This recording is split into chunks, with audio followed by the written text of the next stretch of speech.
পুণ্যক্ষেত্র প্রয়াগরাজ সেজে উঠছে মহাকুম্ভের প্রস্তুতিতে। ১৪৪ বছর পর প্রয়াগরাজে আয়োজিত হচ্ছে এবছরের মহাকুম্ভ। দেশ বিদেশের অগণিত ভক্ত, সাধু, সন্ন্যাসী, মহন্তরা উপস্থিত হচ্ছেন। পর্যটকরা প্রয়াগরাজ গেলে নিশ্চয়ই ঘুরতে যাবেন বেনারস, অযোধ্যা বা লখনৌ। উত্তরপ্রদেশের এই জায়গাগুলো আমিও ঘুরতে গেছিলাম, তবে শুরুটা ছিল একটু অন্যরকম। আজকের দিনটা 12ই নভেম্বর, সময় এখন 6:35, আর আমি এখন দাঁড়িয়ে রয়েছি 22303 বন্দে ভারত এক্সপ্রেসের সামনে। কলকাতা থেকে সরাসরি বেনারস না গিয়ে এবারে আমাদের প্রথম গন্তব্য ছিল গয়া।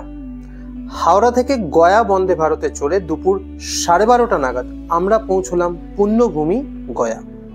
এই গয়া স্টেশনের ক্লোকরুমে আমাদের লাগেজ রেখে আমরা এবার যাব বিশেষ দর্শনীয় স্থানগুলো দেখতে।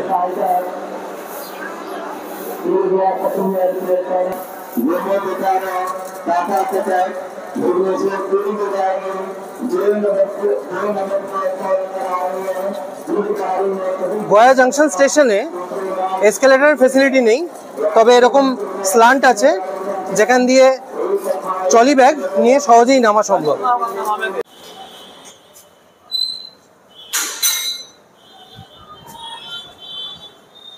গয়া স্টেশনের পার্সেল ডিভিশনে ক্লোকরুমের ব্যবস্থা রয়েছে, সেখানেই এখন আমাদের এই লাগেজ আমরা রেখে দিচ্ছি।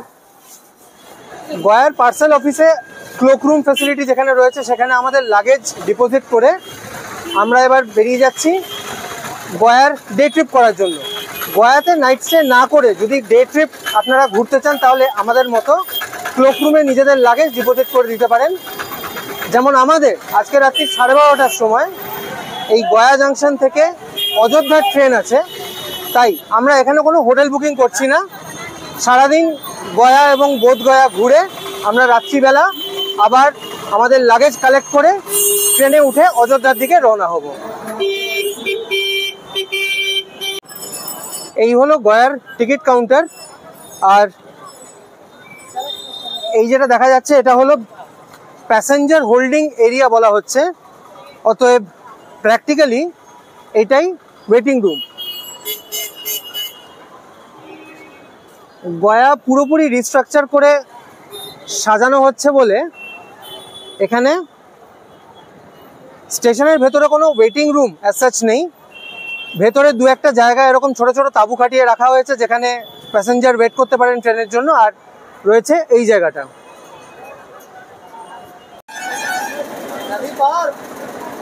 স্টেশন চত্বর থেকে বেরিয়েই এখানে লাইন দিয়ে প্রচুর খাবারের দোকান রয়েছে। উপকার সুইটস, অশোক ভোজনালয়, এরকম পরপর প্রচুর খাবারের দোকান রয়েছে। যেহেতু বন্দে ভারতে আমরা লাঞ্চ করিনি, এখানে ট্রাফিকের কোনো ইয়ত্তা নেই। দেখুন কীভাবে গাড়ি ঘোড়া আটকে রয়েছে। যাই হোক, আমরা বন্দে ভারতে যেহেতু লাঞ্চ করিনি তাই এখানে সবার আগে আমরা লাঞ্চ করব। ভাইয়া আপনার নাম क्या हो गया? पप्पू सिंह। তো আমরা এই স্টেশনের বাইরে থেকে একটা টোটো রিজার্ভ করে নিয়েছি, আমাদের নিয়ে যাচ্ছেন পপ্পু সিং, আর আমরা 500 টাকায় এই লোকাল সাইট সিইং করার জন্য এই টোটোটা রিজার্ভ করে নিয়েছি, যার মধ্যে অক্ষয় বৃক্ষ, সীতাকুণ্ড এবং আমাদের বিষ্ণুপাদ মন্দির উনি আমাদের ঘুরিয়ে দেখাবেন। এরপরে সময় যদি পাওয়া যায় তাহলে আমরা বোধগয়া মন্দিরও ঘুরে আসবো।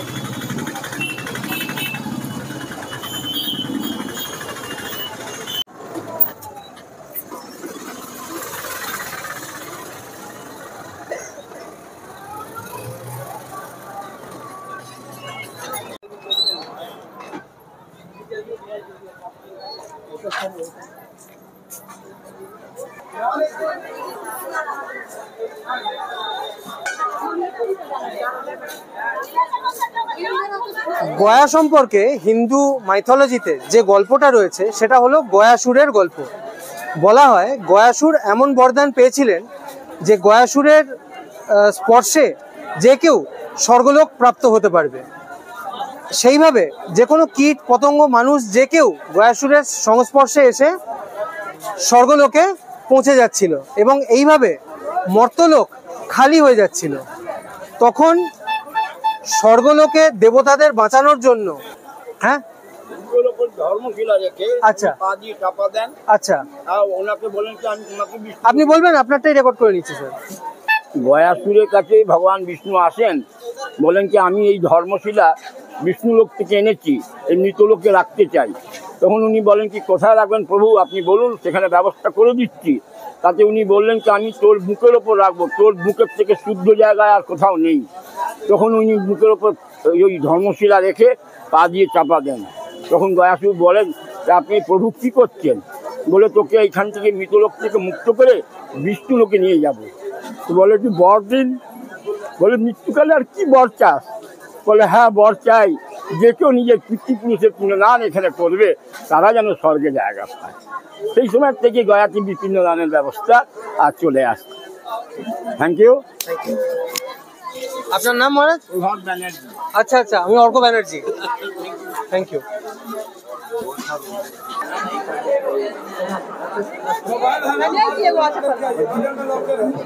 कहाँ पे? बगल में लॉकर है?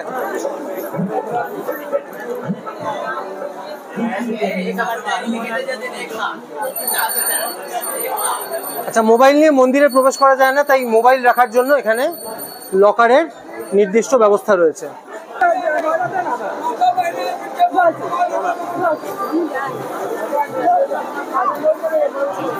মোবাইল নিয়ে ভেতরে প্রবেশ করা সম্ভব নয়, তাই ভেতরের ছবি আপনাদের দেখাতে পারলাম না। পুজো দিতে বেশিক্ষণ সময় লাগে না, তবে আপনাদের এখানে এলে মনে রাখতে হবে যে মন্দির দুপুর 12টা থেকে 2টো পর্যন্ত বন্ধ থাকে। এছাড়া ভেতরে শ্রী বিষ্ণুর চরণ চিহ্ন যেটা রয়েছে সেটা একটা শিলারূপে রয়েছে, যেখানে ভক্তরা মাথা ঠেকিয়ে প্রণাম করেন। আমরাও করেছি, খুব সুন্দর দর্শন হয়েছে, যদিও ভিড় প্রচন্ড ছিল ভেতরে।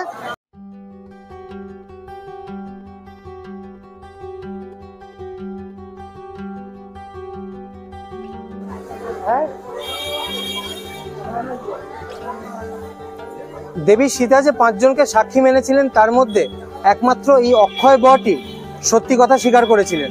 আমরা এখন এসে গেছি বিষ্ণুপাদ মন্দির থেকে 1 কিলোমিটারের মধ্যে এই অক্ষয় বট স্থানে।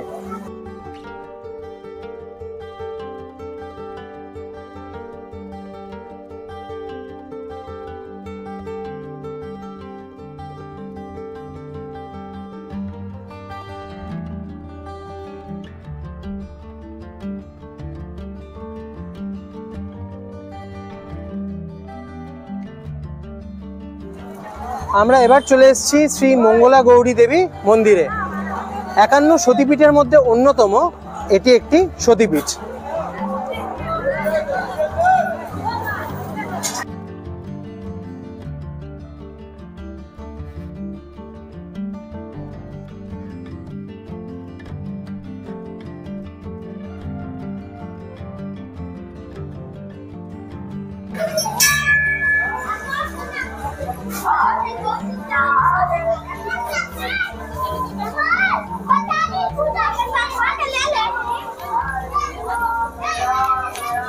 ভিড় থাকলে এই পথ দিয়েই ভক্তরা প্রবেশ করেন, আমরা যদিও এখান দিয়েই প্রবেশ করতে পারছি।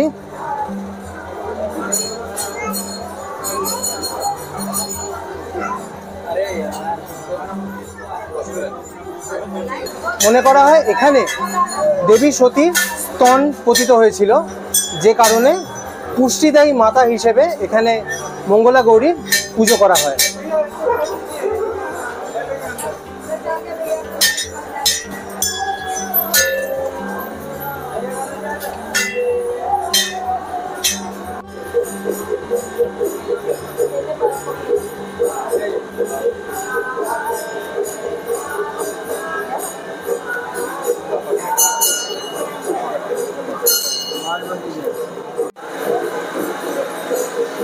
মায়ের খুব সুন্দর দর্শন আমরা এখানে পেয়েছি।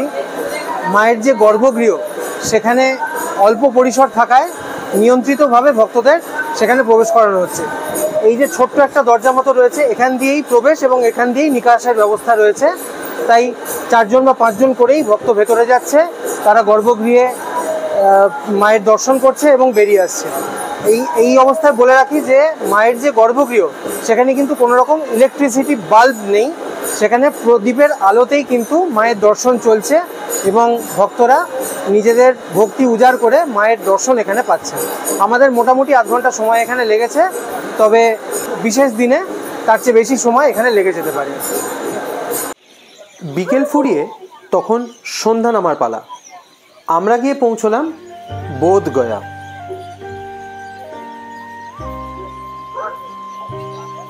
প্রাচীনকালের নিরঞ্জনা নদী বা বর্তমানে ফল্গু নদীর তীরে বুদ্ধদেবের বুদ্ধ লাভের জন্য স্মৃতি বিজড়িত শহর বোধগয়া।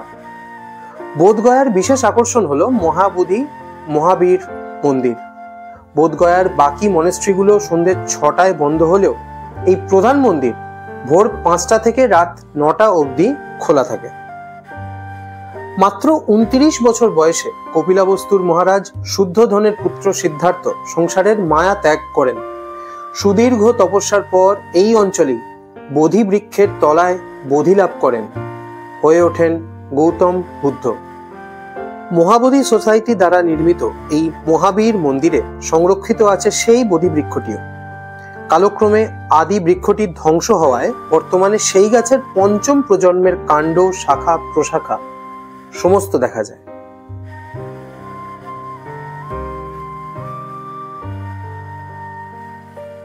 বোধি জ্ঞান লাভ করার পর বুদ্ধদেব এই অঞ্চলের 7টি জায়গায় 1 সপ্তাহ করে অবস্থান করেন।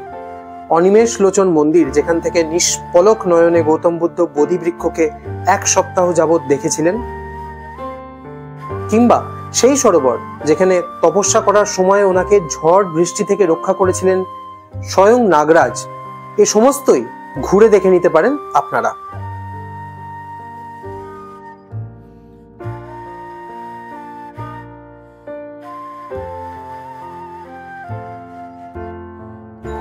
এই মন্দিরের প্রধান আকর্ষণ হলো সেই বোধি বৃক্ষ যার তলায় বসে গৌতম বুদ্ধ বোধিপ্রাপ্ত হয়েছিলেন।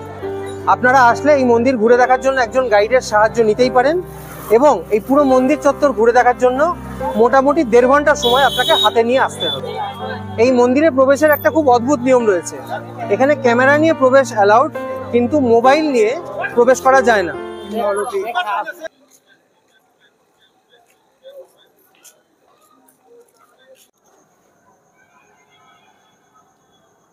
আমরা এখন এসে পৌঁছেছি ফল্গু নদীর তীরে সীতাকুণ্ড নামে এই জায়গায়। সীতাকুণ্ডে শ্রীরামচন্দ্র নিজের পিতা রাজা দশরথের মৃত্যুর পর পিণ্ডদানের জন্য এসেছিলেন। শোনা যায় যে শ্রীরামচন্দ্র যখন লক্ষ্মণের সাথে পিণ্ডদানের সামগ্রী জোগাড় করার জন্য বেরিয়েছিলেন, সেই সময় রাজা দশরথ দেবী সীতার কাছে পিণ্ডদানের আগ্রহ জানান। দেবী সীতা সেই মতো রাজা দশরথের পিণ্ডদান সম্পন্ন করেন। এরপর শ্রীরামচন্দ্র যখন ফিরে আসেন, তখন দেবী সীতা তাকে জানান যে রাজা দশরথের পিণ্ডদান সম্পন্ন হয়েছে, কিন্তু শ্রীরামচন্দ্র সেই কথা বিশ্বাস করতে চান না। দেবী সীতা রাজা দশরথের পিণ্ডদানের সাক্ষী রেখেছিলেন 5 জনকে: গরু, ব্রাহ্মণ, তুলসী, ফল্গু এবং অশ্বত্থ গাছ। তখন এই 5 জনের মধ্যে 4 জন, অতএব অশ্বত্থ বট ছাড়া বাকি 4 জনই এই সত্যি প্রকাশে বিরত থাকে। অক্ষয় বট নামে যাকে এখনো পুজো করা হয়, সেই অক্ষয় বটই একমাত্র যে দেবী সীতার কথার সমর্থন জানিয়েছিল। আর বাকি যারা এখানে 4 জন, তারা কিন্তু অস্বীকার করেছিল এবং সেই কারণেই তারা 4 জনই দেবী সীতার কাছে অভিশপ্ত হন। এই যেমন এই সীতাকুণ্ডের পাশে বয়ে চলা ফল্গু নদী, ফল্গু নদী অন্তঃসলীলা নদী। তার কারণ হচ্ছে ফল্গু নদীকে দেবী সীতা অভিশাপ দিয়েছিলেন যে ফল্গু নদী অন্তঃসলীলা হয়েই বয়ে যাবে। আমাদের পৌঁছতে অনেকটা দেরি হয়ে যাওয়ায় মেন টেম্পলের এন্ট্রান্স বন্ধ হয়ে গেছে। এই এন্ট্রান্সের পাশের দেওয়ালে দেওয়াল চিত্রের মাধ্যমে রামায়ণের বিশেষ কিছু ঘটনাক্রম আঁকা রয়েছে।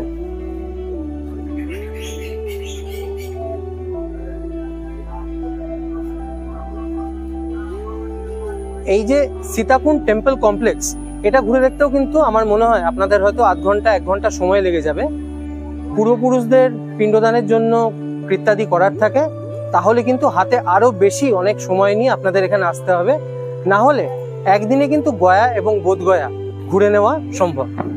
গয়ার এই ঝটিকা সফরে আমরা গয়ার বিশেষ দর্শনীয় স্থান যেগুলো রয়েছে সেগুলো সমস্ত দেখেছি। আমরা দেখেছি বিষ্ণুপাদ মন্দির, আমরা দেখেছি সীতাকুণ্ড, আমরা দেখেছি গৌরী মঙ্গলা মন্দির, সেই সঙ্গে আমরা বোধগয়া গিয়ে মহাবোধি টেম্পলও দেখে এসেছি। বোধগয়াতে ঘোরার জন্য আমাদের কাছে সময় কম থাকায় আমরা বাকি যে মন্দিরগুলো বোধগয়াতে রয়েছে সেগুলো দেখতে পাইনি। বিভিন্ন দেশ যারা বৌদ্ধ ধর্ম পালন করে, যেমন জাপান, তিব্বত, মায়ানমার, শ্রীলঙ্কা, তারা কিন্তু প্রত্যেকেই এই বোধগয়াতে নিজেদের একটা করে মন্দির বুদ্ধকে উৎসর্গ করে বানিয়ে রেখেছেন। আপনারা যদি একটা গোটা দিনের সময় পেয়ে বোধগয়া ঘুরতে পারেন তাহলে সেই সমস্ত মন্দির আপনারা ঘুরে দেখতে পারেন। সেই সঙ্গে ঘুরে দেখতে পারেন সেই গ্রাম যেখানে দেবী সুজাতা নিজের হাতে পায়েস দিয়েছিলেন গৌতম বুদ্ধকে। আমাদের এই গয়া ভ্রমণের ভিডিও আপনাদের কেমন লাগলো অতি অবশ্যই জানাবেন। এখন আমরা যে জায়গাটায় রয়েছি সেটা হলো শ্রীরাম तिलकुट भंडार। ये जगह का नाम क्या है? ये गुरुद्वारा रोड है, থেকারি রোড। থেকারি রোডে এই শ্রীরাম তিলকুট ভান্ডার গয়ার সবচেয়ে ফেমাস তিলকুট ভান্ডার। তিলকুট মানে হচ্ছে তিল পিষে পিষে এইরকম একটা মিষ্টি বানানো হয়। अच्छा तिलकुट इसको कहते हैं कि इसको तिलकुट कहते हैं? इसको तिलकुट कहते हैं। तो गुड़ का सर्दी के मौसम में मिलता है ना? तो सर्दी का मौसम तो आ चुका है। हाँ मतलब इसीलिए मिल रहा है कि पूरा साल मिलता है? नहीं, ये गया शहर में आपको 365 दिन मिलता है तिलकुट। तो गुड़ आप से स्टोर करके रखते हो? अच्छा, और इसका क्या नाम हो गया? इसका नाम अनारसा हो गया, इसको अनारसा बोलते हैं, खोआ का अनारसा। আনারসা। এই আনারসা বলে যে জিনিসটা রয়েছে এইটাই কিন্তু আমরা একবার खोआ का लाग। দেওঘরে খেয়েছিলাম। দেওঘরে এই আনারসা কিন্তু আমরা খেয়েছিলাম। তিলকুট আমরা প্রথম খেয়েছিলাম হচ্ছে হরিদ্বারে, হরিদ্বারে মেলাতে খেয়েছিলাম। खोआ कलाई बोलते हैं। इसको हाँ, इसको लाई बोलते हैं, खोआ कलाई। खोआ कलाई। और ये क्या बन रहा है? ये अनारसा बन रहा है। अच्छा तो अनारसा तेल में तलता है? तेल में घी में रहता है। अच्छा तो ये घी में तल रहा है। खोआ कलाई।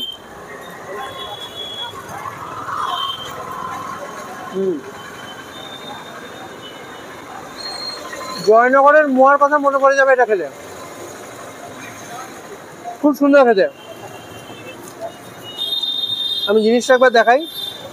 এর মধ্যে তিল আছে, আলমন্ড আছে, খোয়া আছে और साबूदाना है।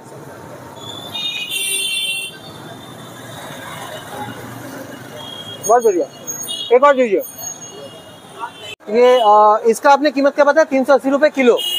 380 केजी 380 केजी। ये हो गया, मैं नाम फिर से भूल गया। लाई, खोआ कलाई। खोआ कलाई। खोआ कलाई হচ্ছে 380 টাকা কিলো আর আনারসা अनारसा 340। 340 rupees kilo. কিন্তু উনি লুজ পিস হিসেবে যখন বিক্রি করছেন তখন 20 টাকা পিস। আমার কিন্তু আনারসা দারুণ লাগলো, আমি বাড়ির জন্য একটু প্যাক করে নিলাম। আপনারা গয়া আসলে, বিশেষ করে শীতকালে যদি গয়া আসেন, অতি অবশ্যই নামটা মনে রাখবেন, শ্রীরাম তিলকুট ভান্ডার, থারেটি বাজার। থারেটি বাজারে टिकारी रोड गया। টিকারি রোড, টিকারি রোড শ্রীরাম তিলকুট ভান্ডার, নামটা কিন্তু একদম ভুলবেন না। এই পর্বে আপাতত এইটুকুই। মাঝরাতে গয়া জাংশন থেকে ট্রেনে উঠে আমরা পৌঁছাবো পরের গন্তব্য অযোধ্যা নগরী। সেই গল্প থাকবে পরের এপিসোডে, তাই জানার জন্য দেখতে থাকুন এক্সপ্লোর উইথ অর্ক।